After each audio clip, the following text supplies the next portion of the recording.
Hello guys and gals, and welcome to another episode of Unique Items. Today we're going to be looking at a rather odd mace known as Moonfall. Moonfall is kind of an oddity. It seems to be kind of designed around a sorceress, but at the same time, maybe not. It is a Jagged star, which means it is an exceptional level item.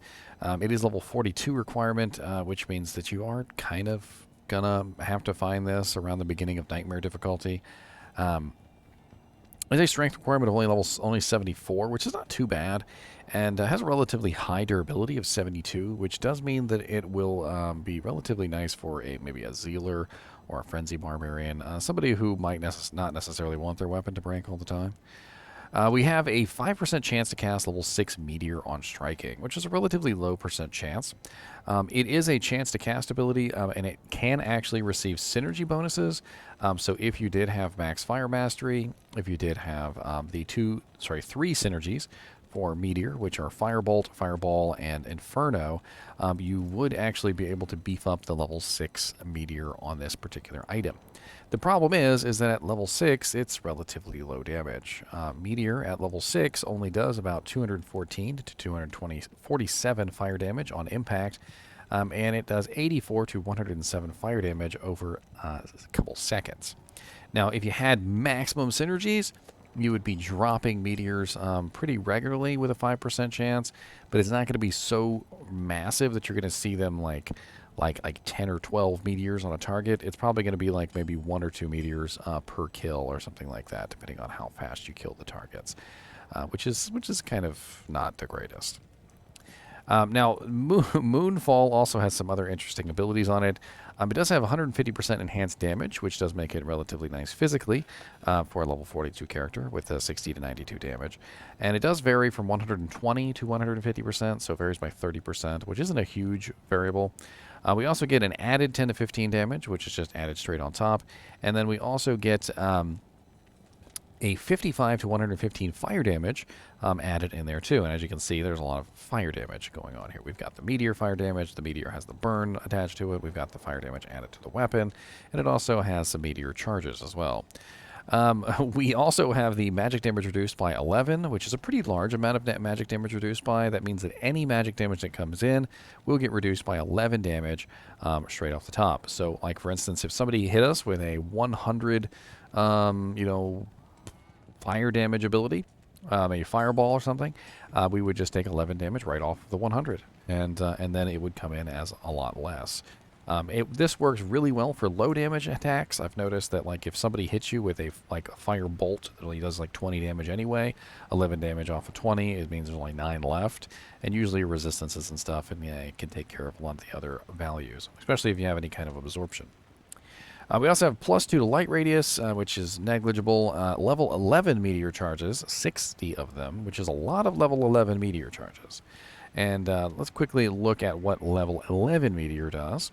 So level 11 meteor is 393 to 437 fire damage, which is better, and 138 to 164 fire damage per second.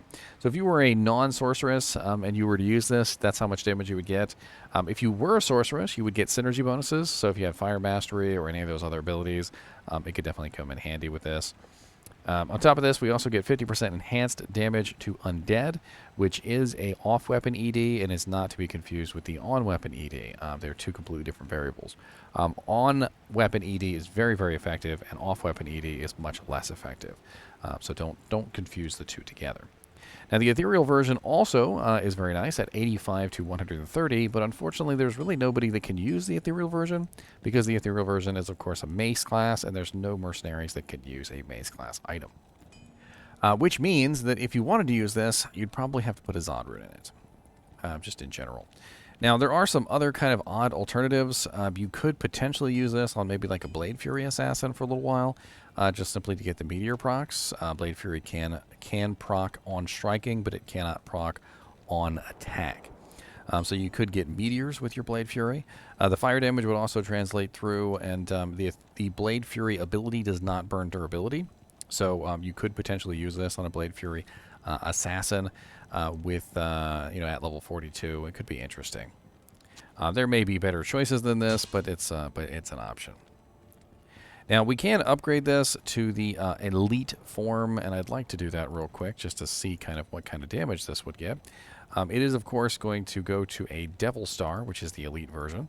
And if we're going to do the normal version first, the non-ethereal version, and you're going to need a Pull Rune, you're going to need a Lum Rune, and you're going to need a Perfect Emerald to do this. This is going to go from 60 to 92, 74 Strength, level 42, to 117 to 147, 44 Dexterity requirement, 153 Strength, and level 59. At level 59, that's actually not too bad. I'm not, like, too terribly impressed, but I'm also not, like, very, very, dissatisfied with that upgrade. It's okay. Level 59 is low enough that this could actually still be viable for a little while for you if you didn't happen to have anything better. Unfortunately, the level 6 Meteor is probably going to be a lot less effective at level 59 than it was at level 42. And just in general, it's going to be waning off as you level up your character. You're probably going to want to replace this relatively quickly once you get to like level 60, 70, 80, obviously. I mean, these weapons don't really tend to last you very long, so I would keep that in mind. Now, we can also upgrade the ethereal version, which is going to get a nicer damage bump. So we're going to go from 85 to 130, 64 strength requirement, level 42, to 170 to 212, 34 dex, 143 strength, and level 59. Not really too sure about this particular weapon, especially upgrading it to the elite form. A Pull and a Lum Rune is kind of expensive for an upgrade that it doesn't really seem to be that worth it. I feel like this item seems to be more centered around almost an enchant sorceress. I almost feel like an enchant sorceress could get a lot of fun out of this.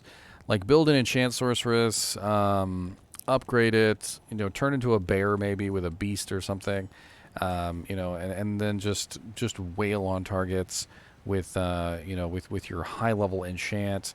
Synergies in Meteor, have meteors coming out everywhere. I mean, fully synergized, level 6 Meteor could do decent damage. You know what? Let's run those numbers real quick, because why not? This is a video about this item.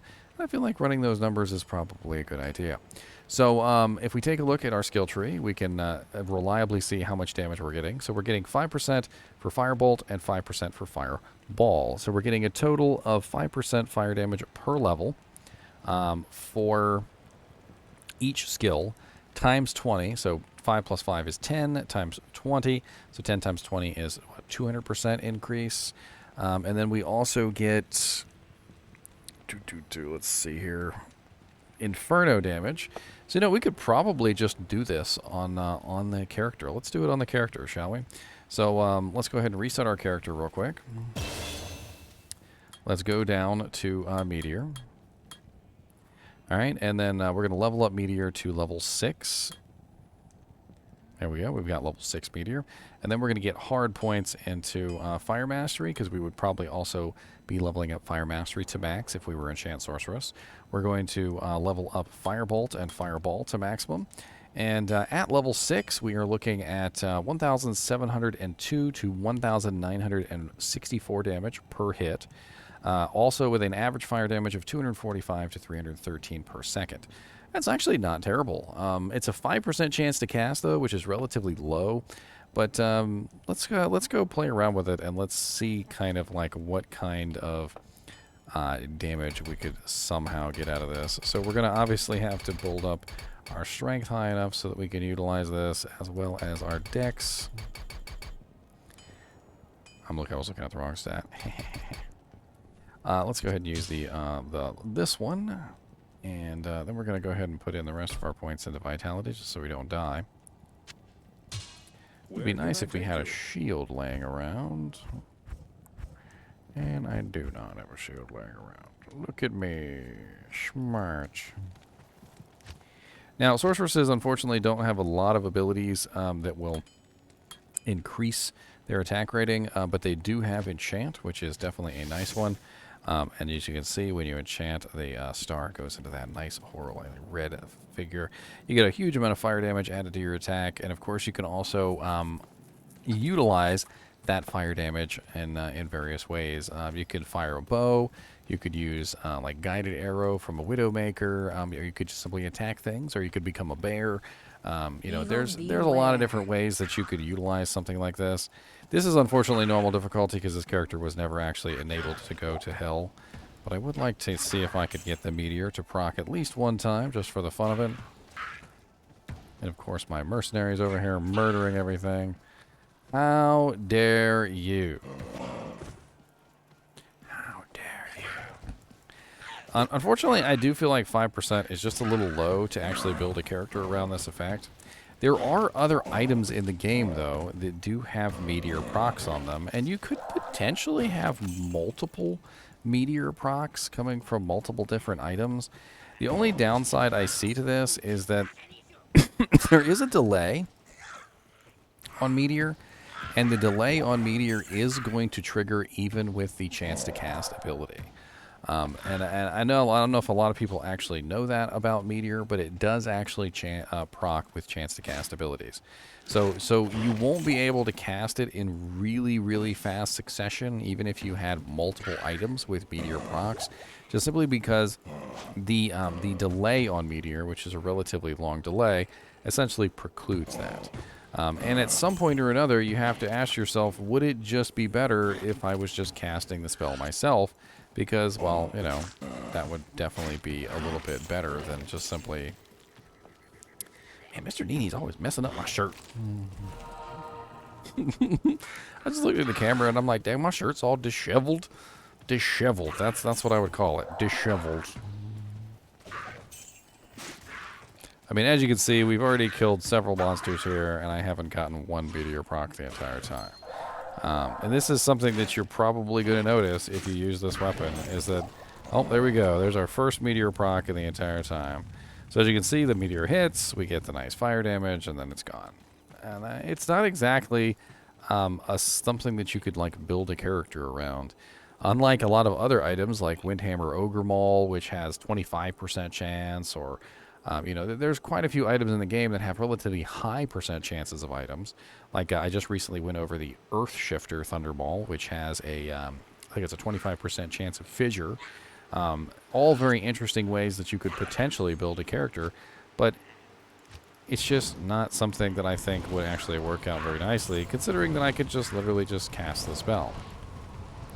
But just out of curiosity, if we were to somehow maybe build a Meteor spamming sorceress who, I don't know how exactly I would do this, but let's theory craft for a second, shall we? So we're going to go to Amazon Basin and we're going to look up the Meteor skill. Amazon Basin is a website that has all of the items listed that can potentially spawn meteors. So we have chance to cast on quite a few different items. The Hellmouth War Gauntlets have a level 4 at 2% chance, which is not very high. Sky Strike Edge Bow has a level 6 at 2% chance. Moonfall Jagged Star has the level 6 at 5% chance. We also have a level 19 with a 2% chance when struck on the Rising Sun, which could be interesting if you were a melee sorceress. I would probably use that. We also have the Rainbow Facet and Destruction Weapon and the Hand of Justice all have when you die effects, which are not going to be very handy. So it does look like there are a couple choices, like maybe you could use the Rising Sun Amulet, the Hellmouth War Gauntlets, and the Moonfall Jagged Star all together. And you would have a total of 3 Meteor procs from 3 different items at various levels, which would do their own particular amounts of damage. Not entirely sure that would actually be worth it, but it could be a fun thing to try out just because. Lastly, let's go over where you could potentially find this item if you wanted to find it. So let's go over to Silo's Pen, which is a pretty good place to look up drop chances. And they're going to have to update this website. I wonder if they will, because with 2.4, we've got a lot more new level 85 zones, which won't be on this list. So Moonfall. There's Moonfall right there. And we're going to pretend that we have about 100% Magic Find because we're a level 40 some odd character, so probably not too great at that particular point. We do have the Secret Cow level in Nightmare at 1 in 2,920 on the Cow King. Not a lot of really good options here, especially for somebody who's just entering Nightmare difficulty. A lot of really poopy options, actually. I'm trying to see if there's anybody in here that would actually be killable in Act 1 or Act 2 when a character would be around the level that would actually want to use this. And Dark Elder, no, that's Hell difficulty, so that doesn't do us any good. Let's take a look at bosses real quick, and we'll check the bosses. So we've got Hell, Hell, Hell. Bale in normal difficulty can potentially drop this from a quest as well as normally. That seems like the best option, because in normal difficulty you're probably around level like 30 to 40 as you're leaving normal difficulty, and 1 in 1,354 chance is actually pretty good for this particular item. In normal difficulty as well, that's absolutely great, because that's where you would want to find this, is normal. And let's see what else we've got here. Not a lot of good options other than that. It does look like Bale in normal difficulty is the main monster that you probably want to farm to try and find this on level. You know, like as you're going into Nightmare difficulty, wielding this in your hand, that would be your best bet. Of course, best probability at all is Nightmare Mephisto on a quest, and non-quest is Nightmare Mephisto non-quest. Of course, by the time you get to Nightmare Mephisto, you're usually a lot higher than level 42, so I'd keep that in mind. I would probably try to get this in normal before I got to Nightmare, so that it would actually be useful while I was going through Nightmare. But if you were just farming this specifically to just find it, it does look like Nightmare Mephisto is your best bet. Anyway, as always, I do appreciate you guys and gals watching my videos, even when I am the moon falling from the heavens. That's a cheesy joke. Anyway, keep watching.